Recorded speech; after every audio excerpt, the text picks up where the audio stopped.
Hello and welcome to this tutorial on how to set up Inventory Pro. So let's dive right in. First off, if you've not yet imported Inventory Pro, go to the Asset Store and import it into your project. You should see a folder DevDoc, then General, Internal, and Inventory Pro, and maybe any additional assets that you might own. So I have a complete and empty scene here. So I'm just going to go to Tools, Inventory Pro, and then Easy Setup. And this will actually set up our entire scene with just 5 easy steps. So first we can add all managers, and it creates a new object here with a bunch of managers attached to them. Now the managers have the basic information and they handle your game, and the inventory manager keeps all references to your UI elements in your specific scene. Next we can actually create all databases. These contain the items and the settings. So it asks where we want to save this. Never save inside of the DevDoc folder or any of the other folders below it, because if there's an update, your changes might be overwritten. So I'm just going to create a new folder here, which are my inventory profiles. Okay, select the folder. This will generate all the databases and automatically link them on our managers. Next, I'm going to generate the canvas or UI. This will create a new canvas object as well as the event system. And we can link the UI references. In this case, we will link all of these references that we have here. Currently, we don't actually have a canvas in our scene yet, so I'm just going to go to one of the demo scenes and copy everything over. So if we go to DevDoc, then Inventory Pro, Demos, Scenes, we have 8.all-done or any of the other demo scenes you would like to look at. So I'm just going to open that one. Oh, I haven't saved this yet. Open this scene, and I'm just going to go into Canvas and copy all of it. Actually, I'm just going to copy the entire canvas. Go back to our scene. Paste in the canvas.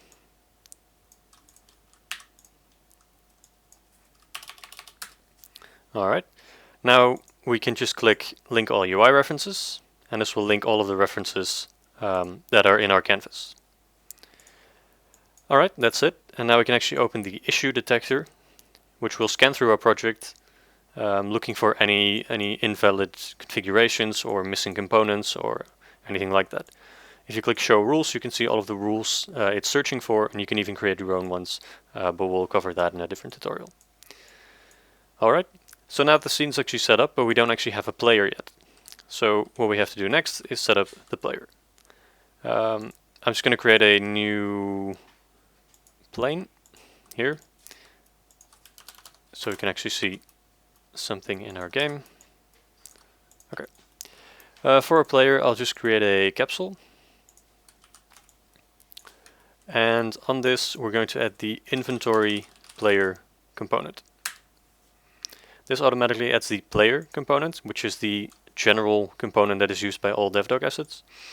And then we have the inventory player component, which is specific to Inventory Pro. So for the equipment handler, we need to select one. So it's just going to click one, go to assets, and you can see here we have the character equipment handler, which exists by default.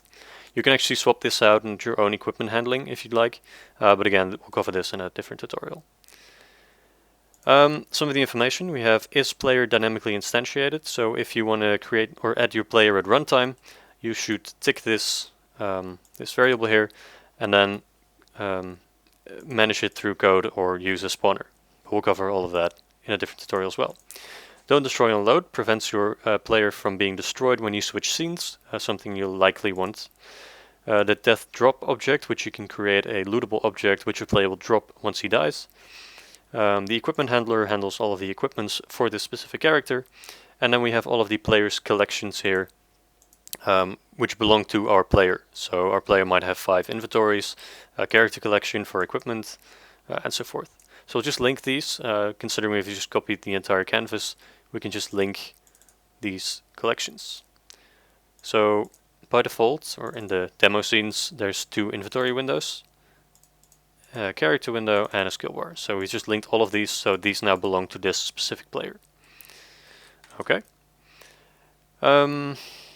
Next up, I'll briefly explain the editors. So if you open the main editor, you'll be presented with the main Inventory Pro editor. The first thing you may have to do, I've already done this, but in your case, go to Settings. Then you see at the top here, you see that we need to set a prefab save folder. This is where all of the items and all of the specific data elements, models, etc.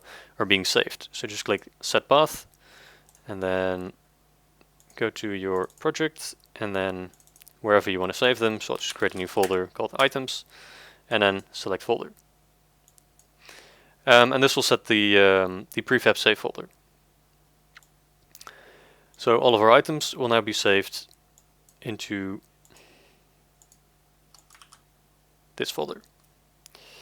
Okay, so let's just create our first item. Once you click Create Item, you're presented with the Create New Item wizard, and here we can choose what item type we would like to use. So for example, we have a consumable item which can be eaten by the player, and we might want to restore some health or give the player some experience. There's a currency item which obviously consists of currency. We've got an equipable item which the player can equip like a weapon or a helmet or body armor. We've got the item pouch, which is an item that consists of more items which you can unpack to grab more items out of it. And an unusable item which just does nothing. So for now, let's just create a consumable item. Here you can choose the model on which you would like to base the item. So maybe you have a health potion or something specific that you'd like to use for that item. You can specify it here. You can either drag it in from your project folder, or you can just click Select Model and you can choose the item you want to use. For now, I'm just going to go with the cube, which is the default object for that. Okay, so once we've created it, we can see it here. We can set a name. So let's say we want to do a health potion. And we can give it a description, and we can give it a layout size. And the layout size allows us to create items with different sizes. So maybe your item takes up 4 slots in total, so 2 by 2, or maybe it takes up 6 vertically. So you can specify how large your item is inside of the inventory. And here we have the audio clip when used. Here we can specify which audio clip will be played when this item is used. A consumable item is used and then it will be consumed, and an equipable item when used will be equipped. So it depends on the item type. In this case we have an equipable or a consumable item type, so when consumed this audio will play. So we could choose any audio clip we'd like, this one for example, and we can even set the volume and pitch specific for this item or this audio clip. Then we have item stats. Here we can specify which stats our item has. For example, an apple or a health potion might restore 10 health to our player, which we can specify in just a minute. So for now, I'm just going to leave this blank. So we have requirement stats. So this would require that the user has at least a certain amount of stat or less than a certain stat in order to use it. For example, we can specify a stat called strength, and the user would require at least 10 strength to use the weapon or consume the item. We also have rarity, which specifies how rare this item is, and we have a category, which specifies in which category this item belongs, which we'll get to in a second. Well, let's just dive right in and create a category, so we can actually continue here. So I'm just going to go to the category tab, and then click Create Item Category. Let's create a new one, and we'll just call this none, so we can specify a no category, and let's do here a consumable. So in our consumable category we can specify the cooldown time for all items in this category. So for example, we set it to 10. Now all items sharing this category will get a 10-second cooldown when used. So we can specify our category. We have consumable. We have here 10 seconds, as you can see, but we can also untick this and we can specify our own time. So this way we can override the cooldown time on this specific item if we want to. We have the drop object prefab, which we'll get to in a second. So let's just go further to the rarity. I'm just going to skip stats for a second. So I'm going to create a new rarity. So let's say it's of type normal. We can create one that's rare. Maybe legendary,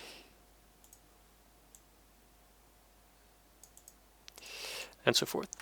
We can specify a specific drop object for every rarity. So in many games you have a specific drop object like a loot crate or a pouch or something that is dropped instead of the actual item model.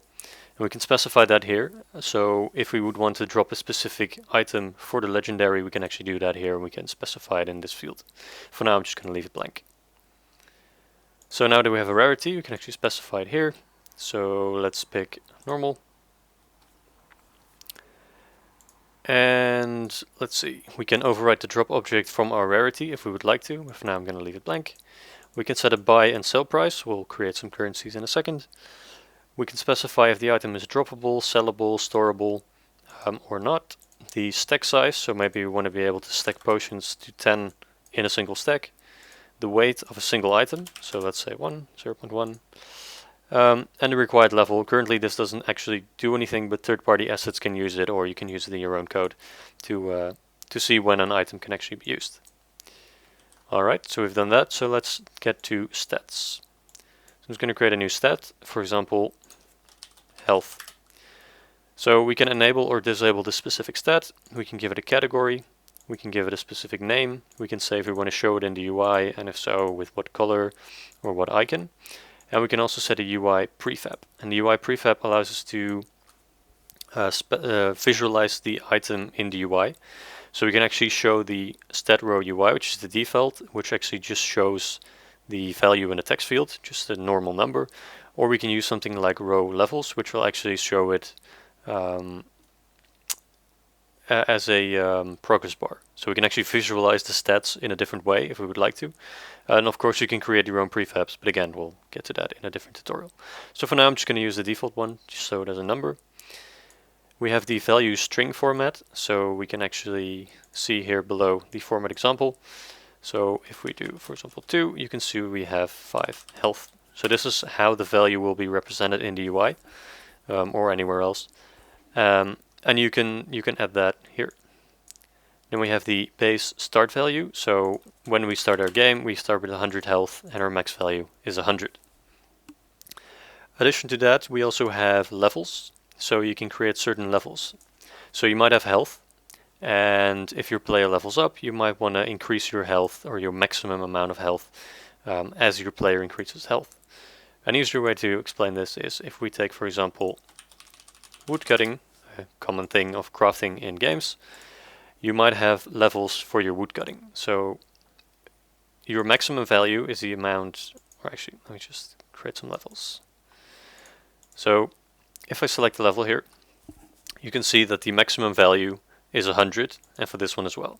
So maybe if I create this to 200, when you are level 1, which is the first one, your maximum value is 100. If you become level 2, your maximum value becomes 200. So you can increase your maximum value of your stats based on the level. So you can use this for health, but you can also use this for all sorts of things really. So you can specify the amount of experience that is required. So maybe you need to get 0 on the first level and then 50 on the second level. So once we reach 50 experience, we can level up this stat and our maximum value can increase to 200. We can actually click the experience required here, and we can see this in a nice graph. So if we have a couple, we can actually see how our experience graph looks. Alright, so now we can actually add these values to our items, these stats. So if I click the new stat, we can choose a stat definition. So let's go with health, and here we can specify, for example, 10. So here we can specify what we want to use, for example, restore. So once this item is used, 10 health will be restored to the player's stats. We can also add, this will increase our overall health, so increase the maximum value. We can add experience, we can restore, so this will add health but never exceed the maximum value. And we can use decrease, which is obviously the opposite of that. So for now, let's just use restore, so we'll restore 10 health when this is used. We can also use factors, which allows you to specify a percentage, for example 1.1, As you can see here, we'll increase 10% health based on the current value. So if we have 100 maximum health, we can actually add 10%, so in this case 10. Just gonna leave it at 10 for now. We have the usage requirements. So for example, if we say here that we have wood cutting and 10, so we say that our current value has to be greater than or equal to 10 in order for this item to be used. We can also use levels, so we might say we need at least a level 2 in woodcutting in order to use this specific item. Okay. Currencies don't actually have to be defined if the values are 0. However, if I increase them, you'll see that it turns red, because then we actually have to specify what currency that is. So if we go to the currency editor, we can create our own currencies. For example, gold.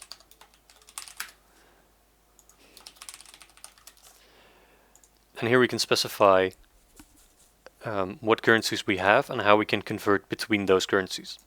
So for example, if we have gold, we might want to allow fractions. And here we can specify our string format, and eventually we can specify our conversions.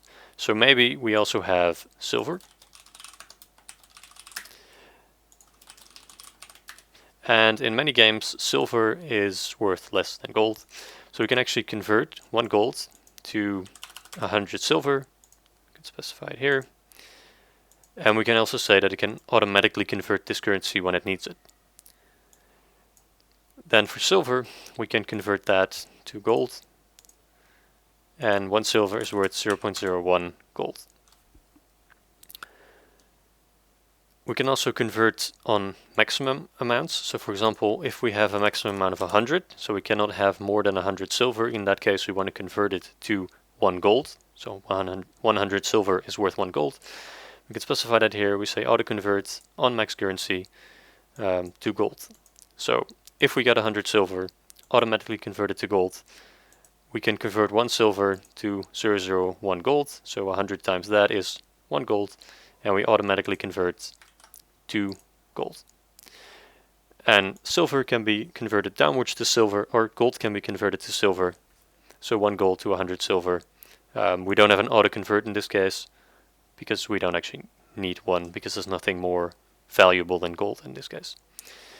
We want to disallow fractions in this case.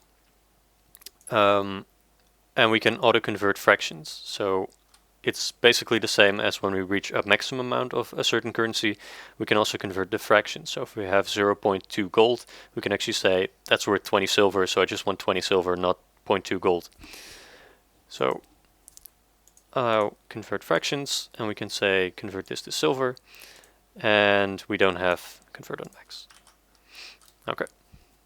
And we can also specify icons, of course, at the top here.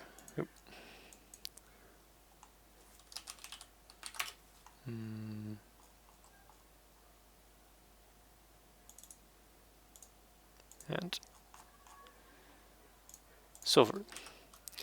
Alright. So now we can go back to our item editor. We can select the buy price, choose our silver or gold, so let's just pick silver. And then our buy price is 10, and our sell price can be, which can be 4. Okay. So now that we set up our item, we can actually click the little eye icon here on the left, and it'll select the object in our assets folder. And now we can just drag our item into the scene. There we go. One thing we still have to do is, because we copied the entire canvas, our canvas has some references to our demo items. So we actually have to swap those out and refer them to our own. So for example, the currencies used in the demo scene aren't in our current database, but they're still referenced in our UI. So we actually have to swap those out. For example, the level XP that we have here, which is a UI element at the very bottom of the screen. This actually refers to the level of our previously defined values in the demo scenes, but we actually want to refer them to our own. So if I go to stat definitions, well, actually we don't have one yet, so I'm just going to disable it for now. We'll get to that.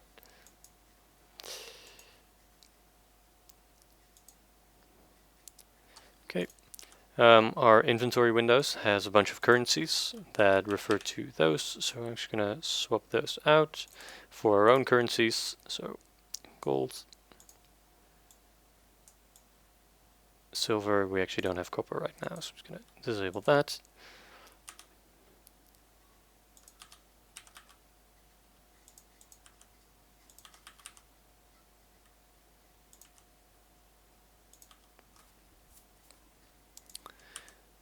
Bank.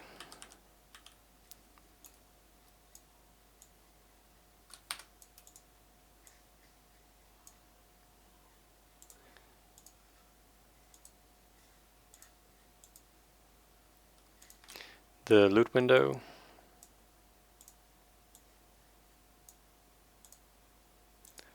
And we actually have some player info at the top, which displays our health, shield, etc. I'm just going to disable this entirely because we currently don't have these stats.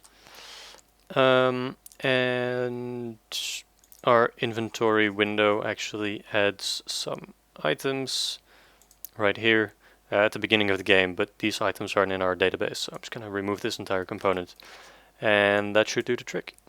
So we can actually hover our item, and as you can see, we get our tooltip. We can click it, add it directly to the inventory. It's a consumable item, so we'll go into the consumable inventory first. It's set up with filters, but I'll explain those in the next tutorial. And that's it for this one, and I'll see you in the next one.